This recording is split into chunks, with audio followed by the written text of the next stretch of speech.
குறுந்து இருக்கான். மாத்யக்கே கிணி சித்திரகூடகடகே மந்தாகினி மேதுரே கே பிரத்யக்ர பிரசவஸ்ய கேசரதரோ பிரச்சாய சீதேதலே கௌசேயாஸ்தரணே விவேகதுகிதுபூ குர்வாணவங்கே சிரகா காளாம்போதனிபம் பஜே ரகுகுல பிராச்சீன பாக்யம் பிரபு. மாத்யக்கேகினி சித்திரகூட கடகே மதம் குடிச்ச மயில்கள் தோகை விரிச்சு ஆடுற. மழை காலத்துல நீருண்ட மேகத்தை பார்த்தா மயில்களுக்கு மதம் பிடிக்கும். ஆனால் ராமபிரானுடைய மேனியே மேக வண்ணனா இருப்பதனால அதுல ஒரு மின்னல் கொடியான சீதை படர்ந்திருக்கிறதுனால ராமன்னு தெரிஞ்சோ தெரியாமலையோ அந்த திருமேனியை பார்த்ததுமே மயில்கள் தோகை விரிச்சு ஆடுறது. மாத்யக்கேகினி சித்திரகூட கடகே மந்தாகினி மேதுரே. இப்படி கொஞ்சம் கொஞ்சமாக சஞ்சரிச்சு போனதும் தலையில பூ வைக்கணும். அரும்பா இருந்ததெல்லாம் வங்கியா பண்ணி விட்டுட்டார். பூ இவ்வளவு பூ இருந்தா மறுபடியும் தொடுத்து தலையில வச்சு விடலாம். பூ இன்னும் கொஞ்சம் வேண்டிருக்கு அப்படின்னதும் அங்க ஒரு மரத்துல நிறைய கொல்லுன்னு சம்பக புஷ்பம் புஷ்பிச்சிருக்க. சீதை அந்த புஷ்பங்களை கொஞ்சம் பறிச்செண்டுவான்னு ராமபிரான் நிற்கிறார். சீதை இங்கேந்து போய் அந்த புஷ்பத்தை பறிக்கிறாள். இப்படி பறிக்கும் பொழுது எட்டி எட்டி உள்ள புஷ்பங்களை துள்ளி துள்ளி பறிக்கிறாள். தன்னுடைய புடவை தலப்ப இடுப்புல சொருவி கொண்டு அதுல பறிச்சு பறிச்சு போட்டுக்கொண்டே குதிக்கிறார். ராமர் அதை பார்த்துட்டே நிற்கிறார். அங்க ஒரு குரங்கு உட்கார்ந்துருக்கு. அதனுடைய வால் கீழே தொங்குறது. அதை கொடியாக்குன்னு நினைச்சுன்னு பிடிச்சி இழுத்து விட்டால் இழுத்ததும் அந்த குரங்கு குர் அப்படின்னு கிட்டக்க வர வீல்னு கத்தி கொண்டு ஓட்டமா ஓடி வந்து ஸ்ரீ ராமபிரானை இறுக்கி கட்டினுட்டான். கட்டின்றதும் அவளுடைய மனசீலா திலகம் உண்டே, நெத்தியில ராமர் இட்டிருந்த திலகம், அந்த திலகம் ராமருடைய வட்சஸ்தலத்துல புஜத்துல ஒட்டி நடுத்தாள். வட்சஸ்தலத்துல ஒட்டி நடத்து. அதை கவனிக்கல சீதை. குரங்கு ஓடி போயிடுத்து. சித்த நேரம் கழிச்சு ராமரை பார்க்கும் பொழுது ராமருடைய மார்புல செக்க செவேன்னு இருக்க. இது என்ன காயம், எங்க காயம் பட்டது அப்படின்னார். ராமர் சிரிச்சென்றார். இல்ல, நான் திக்விஜயம் பண்ண போறதுக்கு நீ இட்ட வீர திலகம் அப்படின்னார். அதான் சுந்தரகாண்டத்துல இதை நினைவு மூட்ட போறார். அப்பொழுதே நான் வீர திலகம் விட்டுட்டேனே, சத்ரு வீட்டுல இருக்கிறேனே, ஏன் சும்மா இருக்கிறார் அப்படின்னு இந்த கதையை சொல்ல போறார். ஏன் திக்விஜயத்துக்கு புறப்படலையான்னு கேட்க போறார். வீரபத்தினியாச்சே. அப்படி ஒரு திலகம் விட்டதாக நினைச்சிருந்தாராம் பிரபு. புஷ்பங்களை, சம்பக புஷ்பங்களை தொடுத்து சீதையினுடைய தலையில சூட்டி அவளை அழைத்து கொண்டு இன்னும் உல்லாச பிரயாணமா கிரி பிரதட்சணமா அவளுக்கு இது இப்படி சுத்தி கொண்டு போக கொஞ்ச தூரம் போனதும் குயில்கள் கத்த, கிளிகள் கொஞ்ச அதெல்லாம் காட்டிக்கொண்டே ரம்யமாக போறார். உத்தம சிங்கார ரசத்தை அனுபவிக்கிற வேலை. கவிதைகள்ல காவியங்கள்ல இது ஒரு முறை. நல்ல சிங்காரத்தை அனுபவிக்கும் போது கருண ரசத்துல கொண்டு முடிக்கிறது அப்படின்னு ஒரு முறை. பிரபு இப்படி வரும்பொழுது திடீர்னு அப்படியே வெக்கிச்சு நிற்கிறார். நல்லா பேசிட்டு விளையாடிட்டு இருந்தவர் பட்டனு நின்னதும் என்ன காரணம்னு புரியல. சீதை ராமரையே பார்க்கிறார். ராமருடைய கண்கள்ல கண்ணீர் வரும். நாதா ஏன்? ராமர் சொல்றார், அது ஒரு பட்சி கத்துறது பாரு. என்ன கத்துறது? இவளுக்கு அது புரியல. ராமர் சொல்றார், அந்த பட்சி புத்ரா புத்ரா புத்ரா அப்படின்னு கத்துறது. அதனுடைய புள்ள கூட வனவாசத்துக்கு போயிடுத்தா. எங்க அம்மா அயோத்தியில அப்படிதான் கத்துவல்னு நினைக்கிறேன் என்று நினைச்சா கௌசல்யனுடைய தியானத்துல அப்படியே நிற்கிறார். அதற்கு மேல அவருடைய சிங்கார லீலைகள் போயிடுச்சு. ராமரை கண்ணை தொடச்சால் கையை பிடிச்சு அழைச்சுன்னு வந்தால் சீதை ஒரு மரத்தடியில விசிராந்தி எடுத்துக்கிறார். கீழே விசிராந்தி எடுத்துக்கலாம்னு பார்த்தால் சீதாதேவி கட்டாந்திரையில படுத்துக்க விடுவளா? தன்னுடைய உயர்ந்த உத்தரியத்தை கீழே விரிச்சால் அதுல படுத்துண்டார். தன்னுடைய கையையே தலைக்கு வச்சுக்க போறார். தன்னுடைய திருத்தொடைய கொடுத்தால் சீதனுடைய மடியில தலையை வச்சுண்டு படுத்துண்டார். கௌசேயாஸ்தரணே விதேக துயிதுகு குர்வாணமங்கே சிரஹா. அப்போ அவர் மேல கேசர பிஞ்சங்கள் கம கம கம கம கமன்னு விழறது. இது என்ன மரம் அப்படின்னு பார்த்து படுத்துக்கல. இப்ப நிமிந்து பார்த்தா இந்த குங்கும பூன்னு நம்ம கொடுத்து 100-200 கொடுத்து சின்ன டப்பியில வாங்குறோமே, அது கூட பொய்யா இருக்கு. இது அசல் குங்குமப்பூ விருட்சமா. அந்த மரத்தினுடைய பூதான் குங்கும பூவா. கேசரதரோஹோ பிரச்சாய சீதே தலேகே. இந்த பூ எப்படி பூத்திருக்குன்னு பார்த்தார். பிரத்யக்ர பிரசவசிய கேசரதரோ. கீழே எங்க படுத்துருக்கோன்னு பார்த்தா மெத்துன்னு குங்கும பூவா இருக்கு.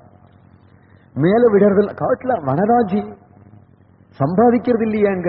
பிரகிருத்தியினுடைய சொத்துக்கு ஈடாகமோ சம்பாதிக்கிற சொத்து. சம்பாதிச்சா டப்பில் இருக்கணும் வச்சு வச்சு பார்த்து பார்த்துட்டு இருக்கும். கொஞ்சம் நம்போர எடுத்துடும். பிரகிருத்தியினுடைய சொத்து மகாலட்சுமியினுடைய ஸ்வயம் ஸ்வரூபம். அது கொட்டி விட்டால் அங்க ராஜ்யத்தை பரிமிதமா பண்ணிக்கல சுவாமி. பிரதிகையும் பரிமிதமா பண்ணிக்கல. ஏன்னா பரிமிதமா பண்ணிட்டா அயோத்தியிலிருந்து சேனை கொண்டு வாம்பார். அங்க இருக்கிற வானர சேனையை அழிச்சுட்டு அப்படியே போறாரு. ஆனால் அப்பொழுது எங்கேயுமே இவர் ஆஜ்ஞை செல்லும். அப்படின்னா இவர் சர்வேஸ்வரன் தெரியறது. இல்லைன்னா அயோத்திக்கு மட்டும் இல்லைன்னா ஈஸ்வரனா ஆயிடும். அங்க இருக்கிறது மட்டும் இல்லைன்னா பணம்னு ஆயிடும். எங்க போனாலும் நமக்கு வேண்டிய பணம் இருக்கு, எங்க போனாலும் நமக்கு பந்துக்கள் இருக்கா, எங்க போனாலும் நமக்கு சேனை இருக்கு, எங்க போனாலும் எதுவும் இருக்கு அப்படின்னு சொன்னாதான் இவன் சர்வஸ்வாமி. அதனால அப்படித்தானே கிளம்பிட்டார். கையை அலம்பிட்டு கிளம்பிட்டார். கையை அலம்பிட்டு கிளம்பிட்டாருன்னா எங்க போனாலும் ராஜாவா இருக்காரே தவிர கஷ்டப்படல. அங்க ராஜ்யத்தை ஸ்தாபிச்சுன்னு தான் திரும்பி வரார். அங்கங்க ராஜ்யத்தை கொடுக்கிறார், ராஜ்யத்தை ஸ்தாபிக்கிறார். தன் செலவுக்குன்னு ஒண்ணு தனியா வச்சுக்கல. ஏன்னா அங்கங்க வேண்டியது கிடைக்கும் அப்படின்ட்டு போறார். அது காற்றுதான் ஆச்சரியம். இங்க அந்த காற்றுதான் ஆச்சரியம். அதுபோல இங்க படுத்துருக்கிறார். இந்த கேசர விருட்சம் புஷ்ப வருஷம் செய்யறதான். இப்படி படுத்துட்டே இருக்கும் பொழுது திடீரென்னு பட்சிகள்லாம் தீனமா கத்தி கொண்டு ஓட, மான்கள்லாம் மருண்டு ஓட, சர்வபூத சுகிருத்தா இருக்கிறதுனாலே சர்வ பிராணிகளுக்கும் அபயம் கொடுப்பரா இருப்பதனாலே இதை தன்னுடைய ராஜ்யமா அவர் வச்சிருக்கிறதுனாலே இங்க என்ன ஏன் இந்த பிரதைகளுக்கு என்ன கஷ்டம் வந்தது? யார் இங்க வேட்டையாட வரானா, யாரு வரான் என்று பட்டுன்னு எழுந்து கொண்டார். இது வந்துதான் லட்சுமண சுவாமி வரார் எதிரில். லட்சுமணா, தீனமகா குரல் கொடுக்கிறது பட்சிகள்லாம், மிருகங்கள்லாம் பயந்து கொண்டு ஓடுறது, பேர் இரைச்சல் கேட்கிறது, ஏதோ சேனை வரதாக தெரியறது. அதனால யாரு வேட்டையாட வரா, எந்த தேசத்து ராஜா வரான்னு பார். லட்சுமணர் சரசரன் மரத்துல ஏறினார். ஏறி பார்த்தா அதோ சேனை வருது. சத்ருந்தி என்கிற யானை இப்படி தலைய ஆட்டேண்டு வருது. தேர் வருது, கோவிதார கொடி பறக்கிறது. கண்டுபிடிச்சு விட்டான், அயோத்தி சேனை தான். இப்படி திரும்பினா, அண்ணா அயோத்தி சேனை வருது, அந்த பரதன் தான் வரான்னு நினைக்கிறேன். ராஜ்யத்தை புடிங்கின்றவன் ஏன் இவ்வளவு சைன்யத்தோடு இங்க வருவானே, யுத்தம் பண்ணணுங்கிற நோக்கத்தோட வரான். இங்க வந்து ஹிம்சை பண்ண போனா, நீங்கள் பிராட்டியை அழைச்சு கொண்ட ஆசிரமத்துல போய் இருங்கள், நான் இப்போ என் கைவரிசையை காட்டுறேன், தொலைத்து கட்டுப்படுறேன் இந்த பயலை, இன்னைக்கு பகு நாட்கள் ஆத்திரத்தை இன்னைக்கு தீர்க்கிறேன். இப்படி சொன்னது உடனே ராமர் இப்படி பார்த்தார். லட்சுமணா, அவசரப்படாது, நீயும் எனக்கு சகோதரன், அவனும் எனக்கு சகோதரன். உனக்கு உள்ள பாசமும் பொறுப்பும் அவனுக்கும் என்னிடத்துல இருக்கும் இல்லையா? என்னை பார்க்க வரான்னு ஏன் உனக்கு தோணக்கூடாது? அடிக்க வரான்னு தோணுவானே? இல்ல அப்படியே அடிச்சான்னு வச்சுக்கோ, என்னை அடிச்சு தீர்த்து கட்டட்டும். உங்களுக்கு இல்லாத ஜீவிதம் எனக்கு என்ன, உங்களுக்கு இல்லாத ராஜ்யம் எனக்கு என்ன, உங்களுக்கு இல்லாத பிராணம் எனக்கு தான் என்னன்னு அன்னைக்கே சொல்லிட்டேனே. ஜீவிதன்வா தொடர்த்தம் அபிகாமையேன்னு சொல்லிவிட்டேனே. ஆகினாலே அவனை எதிர்க்கணும்னு என்ன அவசியம்? ஒரு காலம் பரதன் அப்படி செய்ய மாட்டான். அப்படி செய்யக்கூடியவன் அல்ல. பரதேன கதானுச்சியும் அப்படின்னு கேட்கிறார். இதுக்கு முன்னாடி என்ன பண்ணிவிட்டான் அவன், என்ன பண்ணினான், ஏன் இப்ப சந்தேகப்படுற? ராஜ்யத்தை பிடிங்கின்றான். அவன் எங்க பிடிங்கின்றான்? திருப்பி திருப்பி ராஜ்யம் ராஜ்யம் ராஜ்யம்னு சொல்ற. எதி ராஜ்யஸ்ய ஹேதோஸ்வம் ஏவம் வதசி லக்ஷ்மணா. ராஜ்ய நிமித்தமாக நீ இப்படி சொல்லுவே அப்படின்னு சொன்னையா, ஆனால் பரதன் வரட்டும், பரதனை நான் பார்த்து நான் சொல்றேன், அவன் அடுத்த க்ஷணம் உனக்கு செய்வான்பா. ராஜ்யமஸ்மை பிரதீயதாம் குரு, ராஜ்யத்தை கொடு லட்சுமணனுக்குன்னு சொல்றேன். பரதன் கொடுப்பார், நீ போய் அயோத்தியில 14 வருஷம் பட்டம் கட்சி லட்சுமணா ராஜ்யத்தை பாரு, பரதன் என் கூட இருக்கட்டும், நான் வனவாசத்தை பூர்த்தி பண்ணி கொண்டு வரேன். லட்சுமணன் அப்படியே வியர்ப்பு கேட்டார். உடனே சொல்றார், அண்ணா அப்பாதான் வருவார்னு நினைக்கிறேன், நம்ம பார்க்கறதுக்காக பரதன் வந்திருப்பான், அப்பாவை கூட்டி அழைச்சுன்னு வராருன்னு நினைக்கிறேன். சரி நம்ம ஆசிரமத்துக்கு போகலாம் வா என்று லட்சுமணனை அழைத்து கொண்டு பெருமாள் ஆசிரமத்துல போய் தங்கி இருக்கிறார். வரக்கூடிய பரதனும் யாவன்ன ராமம் திரக்ஷ்யாமி லக்ஷ்மணம் வா மகாபலம் வைதேகீம் வா மகாபாகாம் நமே சாந்திர் பவிஷ்யதி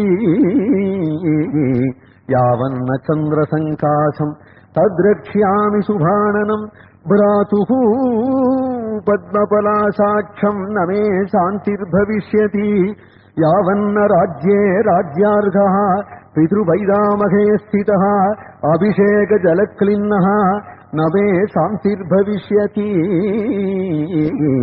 யாவன்ன சரணௌ பிராதுः பார்த்திவ வியஞ்சனான்விதௌ சிரசா தாரயிஷ்யாமி நமே சாந்திர் பவிஷ்யதி. சாந்தி இல்லே சாந்தி இல்லேன்னு பறந்து கொண்டு ஓடி வரான்.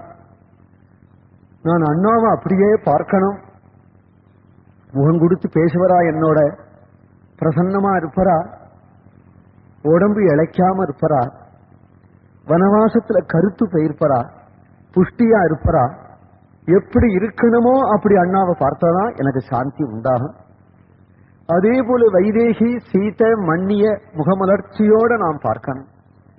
லட்சுமணனை அப்படியே பார்த்தாதான் என் மனசுக்கு சாந்தி. அவர்கள் உரு குலைஞ்சிருந்தாளா நான் துடிச்சிடும்.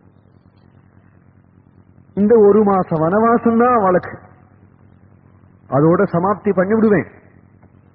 இனிமே இடம் தரமாட்டேன், அவர்களை ஜாக்கிரதையாக அழைச்சிட்டு போயிடுவேன் அயோத்திக்கு. என்னுடைய பிரார்த்தனையாவா அங்கீகரிக்கணும். யாவன்ன ராஜ்யே ராஜ்யார்கா பித்ரு பைதாமகே ஸ்திதா, நான் என்ன கொடுக்கிறது அவர் என்ன வாங்கிக்கிறது, அவருடைய ராஜ்யத்தை அவர் ஏத்துக்கணும். பட்டாபிஷேகம் பண்ணி அழைச்சிண்டு போகணும் பிரபுவே. அவருடைய சங்கஜக்கர எவ வஜ்ராங்கிதமான ஸ்ரீசரணங்களை என் தலையில நான் சூட்டிப்பேன், ஆனந்த பாஷ்பம் விடுவேன், அதுதான் எனக்கு பட்டாபிஷேகம். அந்த நிமிஷம் எனக்கு வருகின்ற வரையிலும் சாந்தி இல்லை என்று ஓடி வரார். இப்படி ஓடி வரும்பொழுது முள்ளு கல்லு தெரியாம ஓடி ஆடி எங்க ராமாசிரமம், ராமர் எங்க இருக்கிறார், எங்க ராமாசிரமம் அப்படின்னு தேடின்னு வந்தா அவன் சித்திரக்கூட்டன் பிரகாசமா தெரியறது. மலையொல்லியோ கிட்டக்க வந்துட்டுமா, அது வர வர எட்டி ஓடுறான். இப்படி பார்த்தா இங்க இருக்கிறதுமா இருக்கு, அப்படி பார்த்தா அப்படி இருக்கிறது போல இருக்கு. இவர் வர வர வர சித்திரக்கூடத்தினுடைய சமீபம் வந்ததும் இங்கதான் ராமாசிரமம் இருக்கணும் லட்சுமணா என்று சொல்லிக் கொண்டு வர, ராமரும் அப்பொழுதுதானே போயிருக்கிறார். ராமாசிரமம் வந்தாச்சு என்னதான், கீழே மணல்வெளி பாதை ஒற்றடி பாதையில ராமர் போயிருக்கிறார். ஸ்ரீராமருடைய சங்கஜக்கிராங்கிதமான ஸ்ரீ சரணங்களை பார்த்து விட்டார். அந்த ஆனந்தத்தினால ஆனந்த ஜாசுஸ்னபிதஸ்தனாந்தரகாசனை ரவாப ஆசிரம சந்நிதம் பிரபோ, கண்களினாலே ஆனந்த பாஷ்பம் விட்டு மேனிச்சில் எடுத்து, இதோ கோதண்டம் மாட்டிருக்கு, இதோ அம்புரா தோணி மாட்டிருக்கு, அதோ பாரு மரவூரி தொங்குறது, இதோ இந்த மேடையில புஷ்பம் பாதி தொடுத்து வச்சிருக்கு, இதுதான் ராமாசம், அதோ பாரு அதோ ஆசிரமம் தெரியறது. அத்திர ராம இதிஜ்ஞாத்வா, அதோ உட்காந்துருக்காரு அண்ணா, கண்டுபிடிச்சுட்டார். அத்திர ராம இதிஜ்ஞாத்வா, கரை தெரியாதபடி சாகரத்துல மாட்டின்ட்டவனுக்கு ஒரு தீப ஒளி தெரிஞ்சதும் எப்படி உயிர் வந்தது மாதிரி நினைப்பனோ அதுபோல கையில பிடிபடாம ஓடி வர, படிக்கட்டுகள்ல மலை மேல ஏறி பிரபு உட்கார்ந்திருக்கும் பொழுதே சரணத்துல விழுந்துட்டோம்னு நினைச்சேண்டு அப்படி விழுந்துட்டாராம். அப்பிராப்திய சரணம் பிராத்து, அப்படி விழுந்துட்ட பரத சத்ருக்னால பார்ப்பதும் எழுந்திருந்து ஓடினார் ஸ்ரீ ராமபிரான். பரதனை அப்படியே கட்டி தூக்கினார். சத்ருக்னை கட்டி அழைச்சின்னு வந்து பச்சை குழந்தைகள் வந்தது மாதிரி அந்த 2 பேர்களையும் 2 மடியில உட்கார வச்சுட்டார். கைனால கட்டி கொண்டார். மடியில உட்கார வச்சுட்டார்.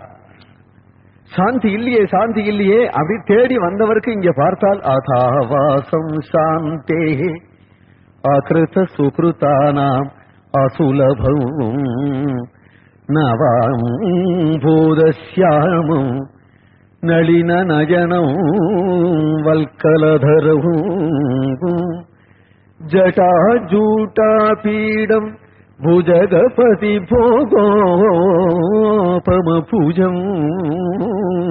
ददर्श श्रीमन्तम् विपिन भुवि सीता सहचरम् अथावासं शान्तेः. சாந்தி இல்லை சாந்தி இல்லைன்னு எங்கேந்து வந்தார்? சாந்தி இல்லை, கேகரி தேசத்துல சாந்தி இல்லை. அப்பேற்பட்ட அயோத்தியில சகல சௌபாகியமும் இருக்கும் பொழுது ஒன்னே ஒண்ணு அங்க இல்ல, சாந்தி இல்ல. வர்ற பாதையில் நான் சாந்தி இல்ல, புவனத்திலேயே சாந்தி இல்ல. அந்த சாந்தி உலகத்துல பழகி தான் சாந்தி கெட்டு போய் இனிமே தனக்கு சாந்தி வேணுமானால் இங்க வந்தாதான் அப்படின்னு ராமச்சரணாரவிந்தத்தை புடிச்சுன்னு உட்கார்ந்து இருக்கிறத பார்த்தார். அதாவாசம் சாந்தே. இங்க வந்தா பேச தோணலையா, அழ தோணலையா, சிரிக்க தோணலையா, அப்படியே அமைதியா இருக்கான். எல்லா எண்ணங்களும் அடங்கி கொடுத்தான். ராமரை பார்க்கிறார். என்ன சம்பிரமத்தோட வந்தே, என்ன கலங்கினே, என்ன கதறினே, என்ன பேசினே, ஒண்ணு எழும்பல. அப்படியே பார்க்கிறார். எங்க இருந்தோ இந்த சாந்தி நெஞ்சில வந்து அப்படி உட்கார்ந்து இத புடிச்சு தள்ளி விட்டு அண்ணாவோட 4 வார்த்தை பேசினா தேவலே அப்படின்னா முடியலையா? அதாவாசம் சாந்தே.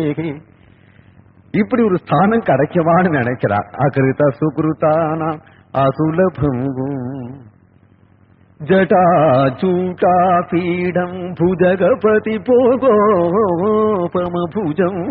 சிம்மாசனத்துல உட்கார்ல, தர்பாசனத்துலதான் உட்கார்ந்துக்கார். கிருஷ்ணாஜினத்துல மேலதான் உட்கார்ந்துக்கிறார். பிரசன்ன முகமா சிரிச்சுன்னு இருக்காரா. அதுக்கு ஏற்ற பரிவாரம் எழுத்தாப்புல மகர்ஷிகள்லாம் உட்கார்ந்துக்கிறார்கள். சத்தியலோகத்துல போய் லோகாதிபதியான பிரம்மாவை பார்க்கிறோமா, ராமனை பார்க்கிறோமான்னு சந்தேகமா இருக்கான். பிரம்மாணமிவ சாஸ்வதம், சாஸ்வதமான பிரம்மாவை பார்க்கிறது போல இவருக்கு தோன்றதான். மின்புல்லா ராமர் அந்த பொன்னாடிகள்லாம் போத்தி கொண்டு, பூஷணங்கள்லாம் பூட்டி கொண்டு ராஜகுமாரனா சேவை சாதிப்பேன் நம்ம அண்ணா. அதுதான் அவருக்கு ரியலான அலங்காரமா இல்ல இப்போ உட்காந்துக்காரு இதுதானா? இதுல இருந்தா அந்த ரூபத்துக்கு வந்தாரா, அந்த ரூபத்துல இருந்தா இதுக்கு வந்தாரா? சாஸ்வதம் ஏது கண்டுபிடிச்சுட்டார். பிரம்மாணமிவ சாஸ்வதம். ஜட்டாபாரத்தோட மரபுரியோட குருநாதனா உட்கார்ந்து இருக்கிறதா சாஸ்வதமா? ஏன்னா இப்படி ஒரு பொருத்தமா இருக்குமா? பொருத்தமா இருக்குன்னு நான் நினைக்கலாமா? ததரி சபரதோ குரு, குருநாதனாக தோன்றார். கிட்டக வந்ததம் சரணத்துல விழுந்துட்டார். எப்பேற்பட்ட பிரபு, லோகம் பூரா கட்டிய ஆளக்கூடியவர். பக்தாரம் சாகராந்தாயாக, சப்தசாகர பரியந்தமான இந்த பூமி பூரா ரட்சிக்க கூடியவன். ஆனா தர்மச்சாரினவும் இங்க வந்து தபசு பண்ணி கொண்டிருக்கிறாரு. இது தகுமா? ஆனால் வாடாத அந்த கண்ணையும் முகத்தையும் பார்க்கிறார். புண்டரீக விசாலாட்ச மலர்ந்த கண்களோட தீர கிருஷ்ணாஜினதரனாக உட்கார்ந்துக்கிறத பார்க்கிறார்.